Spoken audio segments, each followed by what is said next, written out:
Good morning everyone. Weather's pretty crap. We've got a list of jobs to do, so we better get to it. First on the list, we've got to put this tyre back on this old D-Max. Yeah, it went flat, so we got a new one. Let's put it back on.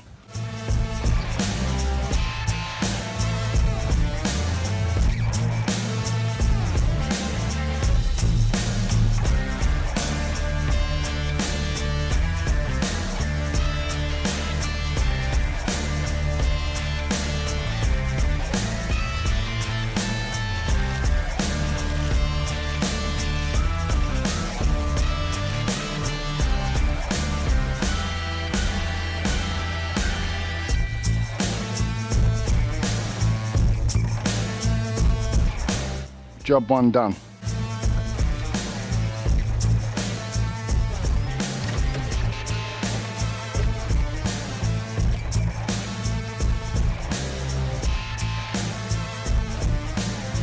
Now, I don't know if you can tell, we had a little bit of rain. So it rained last night, and I think we got about 5 mil. And we're expecting a little bit more today, so we're just trying to get a few odd jobs done today before that next lot of rain comes in. To be honest, I don't think we're going to get that much out of it, but we'll just see how it comes. But for now, we're back at this thing. I had to go and make myself a cup of caffeine. Yeah, just one of those days today. Been a pretty lazy Saturday morning, but I do have a list of jobs to get done, so we better get to that. This is our new forklift. Sorry, we've only had it about 3 weeks or so now.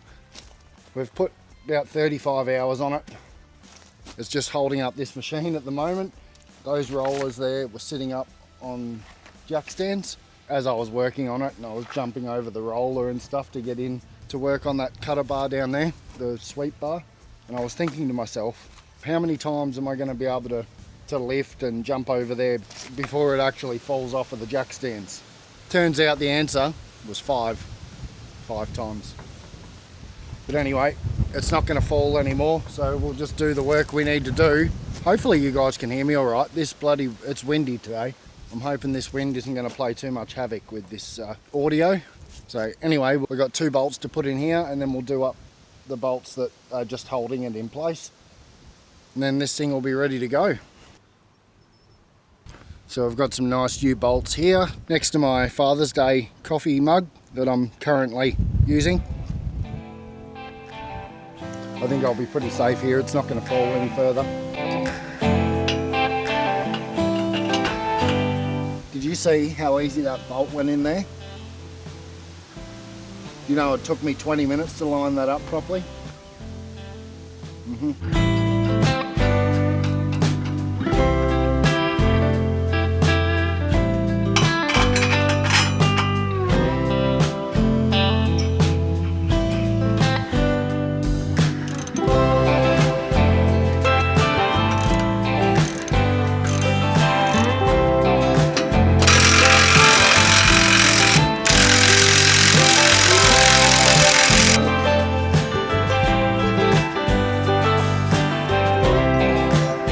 Okay, they are all tight. So anyway, this forklift is our newest addition to our fleet of machinery on the farm. It's a 2.5 ton 4-wheel drive. Hangcha is the brand name. We bought it mainly for running citrus bins around the property, help with other stuff. We've got the little Lindy forklifts. I think they're 1.8 ton.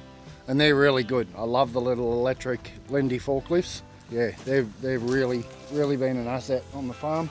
But this thing here, we've been having a little trouble with it getting through some of our softer sand. Anyway, we're going to let the tyres down and see if that helps a little bit. I think they run about 90 pound in the front tyres and 68 pound in the rear, I think. It is 2.5 ton capable, but majority of the time we're only going to be lifting sort of max 1 ton. So what my plan is to let the back ones down until I start to see them bulging, because when there's no weight on it, I'm assuming, that is when the back tyres are going to have the most weight on them. As soon as you put weight on the front, it's going to lift the back a little bit, because this is a really back heavy forklift. It's set up for counterweight So as soon as you put weight on the front of it, there's going to be less weight on the back. So my plan is to let the back tyres down until I start to see them bulge, and then put about 1.2 to 1.5 tonne on the front, and then start letting the front tyres down until I start to see them bulge. The reason they got 90 pound in them is because it's a 2.5 tonne forklift. It needs that rigidity for when it's got that much weight on it. As I said, we're never really going to be running it that heavy, and if we do need to run it that heavy, we'll just be able to pump the tyres up a little bit. Anyway, this implement holder has finished its job now.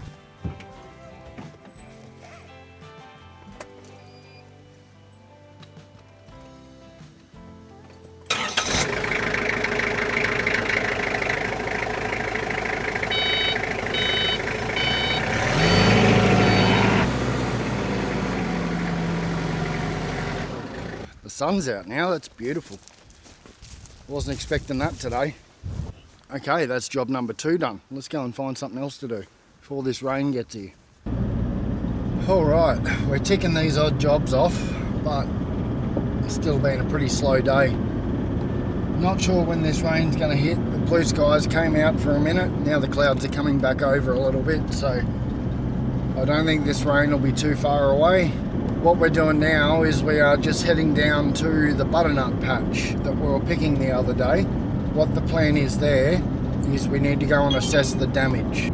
If you've been following along, you would know that we've been expecting a frost. So that was yesterday morning? Yeah, yesterday morning. And man, did it hit. So I got up at about midnight to check the weather station, and that said -2.2 actually at that stage. And then I got up again at 3:30 and it was saying about -2.8. From that point on, I knew there wasn't a lot we could do, so I just went back to bed.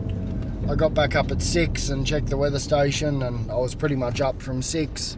And the lowest I seen it get down to was -4.3 degrees. I'll put a screenshot up here of the photo I took. I forget exactly what it was. It was -4.2, -4.3 or something. But yeah, anyway, it got bloody cold. So we still have a lot of butternuts out in this patch. So what the plan is to go and check on them and see how much damage has actually been done and how much crop we actually lost.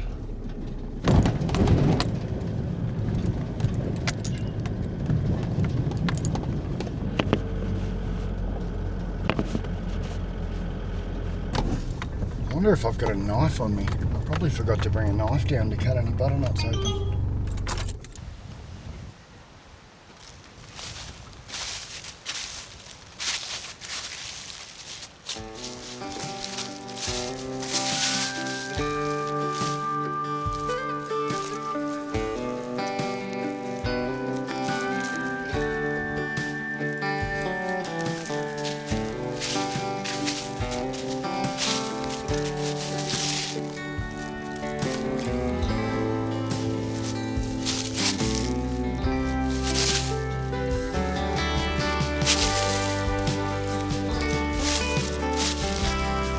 So there's a little bit of damage out through here. It's not everything, and we're going to have to give it a few more days before we come through and pick. You'll see this here. I think the camera's picking that up pretty well. So you can see the colour difference there. That's where the frost settled on this particular piece of fruit.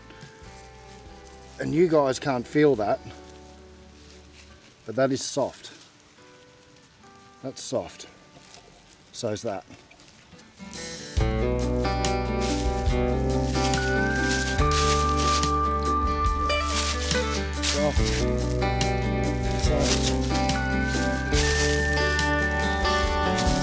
They're still solid. Some of them are still solid. You can see, like that one there, that's badly frost damage, slight frost damage, but it's soft.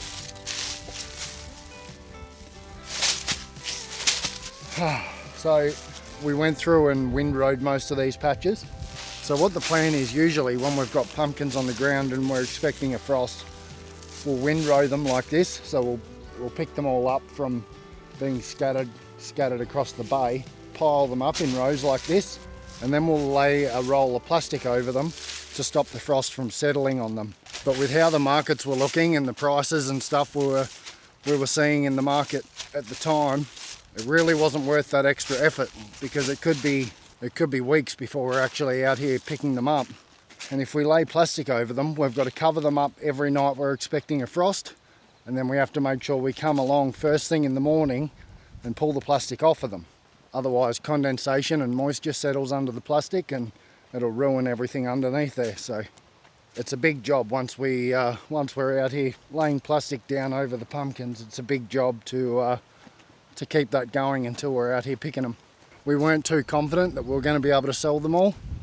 So what we done is we just went through and we picked about 100 tonne over 2 days and sat them all in the shed, and hopefully we'll get rid of all them. We might end up getting stuck with them, but if we do get stuck with them, one of the local guys will come and pick them up for their livestock.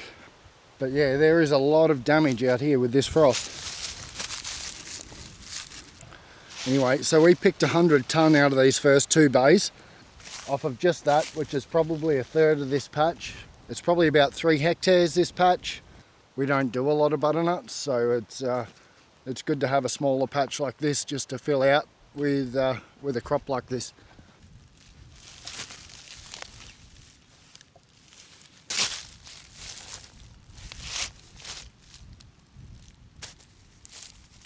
So yeah, if we do go through these butternuts again to try to find any good ones, I'd say it'll probably be in about a week's time when this damage will be really obvious. So any butternuts that have damage, we will just leave in the patch. They won't store at all. You know, pumpkins are usually pretty good storing. You can keep them for weeks and they're fine. They're just exactly the same as how you picked them off the bush. But when they're compromised like that, when they've got damage on them like that, there's no storing them. Any pumpkin that does have frost damage on it, within a week we'll know straight away. It'll be very soft and you won't even be able to pick it up without putting your finger through it. It'll be pretty easy to tell which ones are good and which ones are bad. And that's assuming it's even worth us coming back out here at all. To be honest, there's a fair bit of damage through here. The more I walk through here, the worse it gets. Anyway, we'll go for a drive up through the row and check in the middle of the patch and see what it looks like. Well, to be fair, it doesn't look much better up here.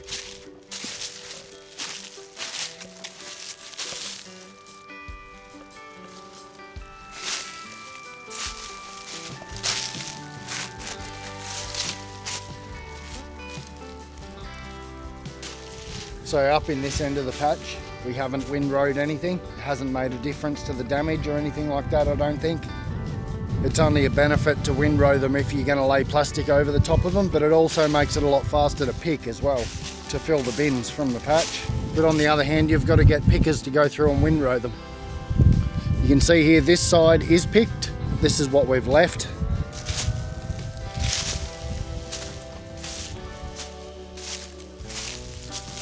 That's a really badly frosted butternut right there. The frost got all the way around that one. It was only where it was sitting on the ground it didn't actually get burnt. A lot of the time it's only where the frost settles on the top of them that gets burnt, but sometimes they just get absolutely cooked like that. But anyway, this is the side that has been picked, and you'll be able to see the difference pretty clearly here. And this is what hasn't been picked yet. There's still a lot of fruit to get here, but as I said before, there's also a lot of damage, so I don't know how much of it we're actually going to be able to pick up.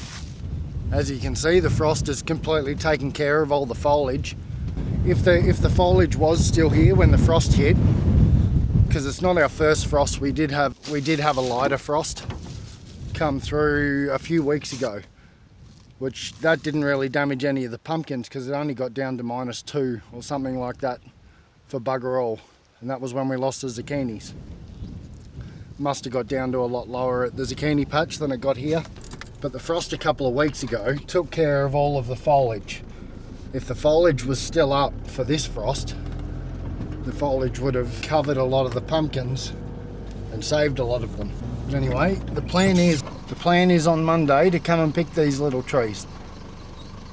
These are caracaras. So they're a pink flesh orange navel. We're going to get into picking them on Monday.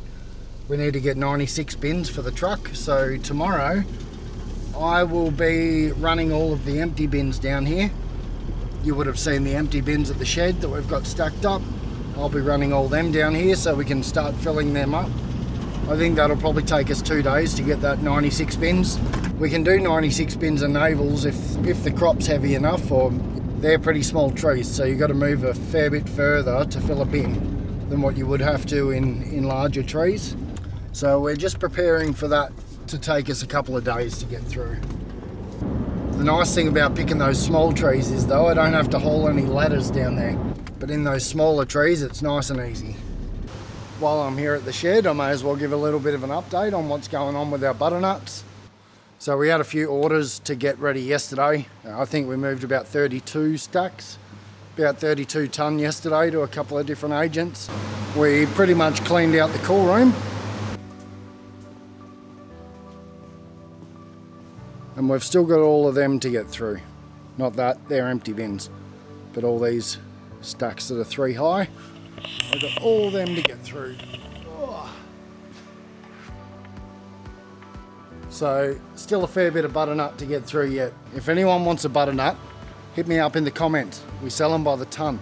So, anyway, that's going to do me for the day, guys. Thanks for joining us. It was a pretty short one today. I didn't have much going on, so I thought I'd just tick a few odd jobs off the list. Go and check out the frost damage in what was our pumpkin patch. It's Saturday. I need to go spend a bit of time with the family and with the kids. Thanks for joining us. If you liked the video, don't forget to chuck a like down below. And if you like this type of content, subscribe to the channel. We'll be sure to see you in the next one. Have a good one. See ya.